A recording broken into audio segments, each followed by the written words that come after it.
Hi guys, Kevin Sigorson here today with another video. It's been about a year since I've uploaded anything on the channel, and as far as gun-wise, it's been probably a year and a half to 2 years. So I apologize for that, but yeah. So for the past 2 years, I've been kind of busy, but yeah. As you can see here, I have been working on building models to color, mainly just black and brown, and some light bluish gray thrown in there for a little bit of diversity, mainly with bolts and magazines, because that's typically what you'd see is maybe not finished or whatever. Anyway, so today I have a very iconic model here for you. This is a Ppsh 41 submachine gun. So the Ppsh was designed mainly after the Winter War. The Red Army had seen the Finns use the KP-31 submachine gun very effectively, might I add. So previously, the Soviet Union had decided that a submachine gun didn't really fit their doctrine of deep battle. So they kind of just threw the idea away. And after the Winter War in 1939 to 1940, the Reds had seen the Finns use a submachine gun very, very effectively, and they decided maybe we do have a place for something like that. So anyway, the overall history of the submachine gun in the Soviet Union pretty much went like this. You have Degtyarev with the PPD-40, and that was very hard to mass produce. So then you have a relatively unknown firearms designer by the name of Georgy Shpagin, who actually previously helped Degtyarev with the Dishka heavy machine gun. Anyway, basically most Soviet submachine guns at this time was chambered in the typical Soviet pistol cartridge of 7.62 by 25 Tokarev. And that's no different for the PPSH. So the PPSH and PPD-40 both achieved very high rates of fire, which supposedly made the guns more controllable, since it was a more direct pushing motion back, which made it easier to compensate for recoil. And so the PPSH is actually most known for its high fire rate of about 1,200 rounds per minute, and that is a lot. Your typical rifle, like the M4 and whatnot, would be right around 750 rounds a minute.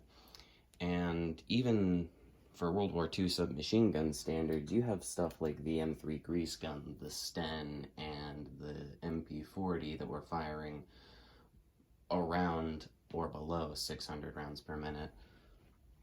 So this actually has a pretty distinctive sound when it fires, and it's really cool. If you haven't seen any videos on it, I highly recommend watching some, because it's actually a very interesting submachine gun, and that's one of the reasons why I've been wanting to build it for a couple years now. Typically, you will see the PPSH with a 35 round box magazine, which I did build here. It's very stiff to get out of the gun, mainly because it has 8 studs of connection here. Yeah. With an open bolt submachine gun that's 1,200 rounds per minute, firing only 35 rounds, you're gonna dump this in a couple of seconds. And that's actually one of the reasons why the Soviets made drums for the PPSH-41.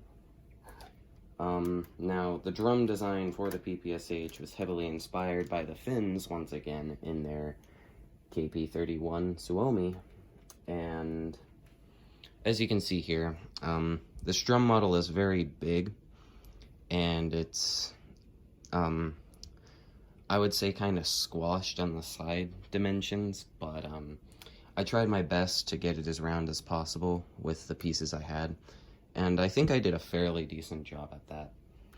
But, yeah, the submachine gun is, like, most iconic for high fire rate, the 71 round drum, and,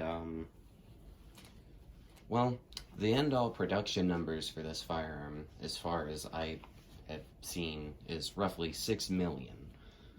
And 6 million is no laughing number when it comes to firearm production. But just the thought that you know, World War II, you know, you're being pushed by Germans, and like you're trying as hard as you can to get as many guns to the front as possible, as many men. Overall, that makes just the sheer production numbers skyrocket. Like, if you look at the production numbers for the Mosin, I don't have that memorized at the top of my head, but I know it's over 13 million. And for a submachine gun as easy as this, the Soviets even went for a simpler and cheaper to produce design, the PPS-43. And, of course, that's also chambered in the Tokarev cartridge, but it has a much lower rate of fire, I believe around 900 rounds per minute, which actually makes it harder to control, because you don't have quite enough time to get your sights back on target, but it's also not just a continuous push, it's a staggering motion. So, all in all, the PPSH-41 is one of my favorite submachine gun models that I have built, and the hardest thing to get down was the handguard. Of course, I've been holding out for like a year now on ordering these pieces here, which, actually weren't too difficult to find for a decent price, and I had to pick some up. But as you can see here, the barrel shroud is riddled with vents and all that stuff. And it does get very hot with a submachine gun. Well, you might think it's a pistol caliber. It still gets heated when you're firing it at 1200 rounds per minute. So typically that's why you'll see people holding it back here with the drums. You'll see them holding it here. So, yeah.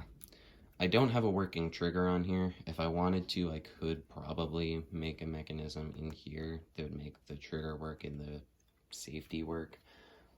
But, yeah, I tried my best to get this video out as soon as I could, and I tried my best on other receiver dimensions, like here. You can see how it's raised a little bit from just this flat plane here. I also tried my best to get the gun as smooth as possible, with some exceptions back here and in the actual holes in the barrel shroud here. But overall, this is easily one of my favorite submachine guns, historically and as a Lego build. So, that being said, I hope you all have an amazing day, and this year I'm going to be trying to upload monthly and maybe even bi-weekly. Anyway, have a great day. That'll be all for today. Bye-bye.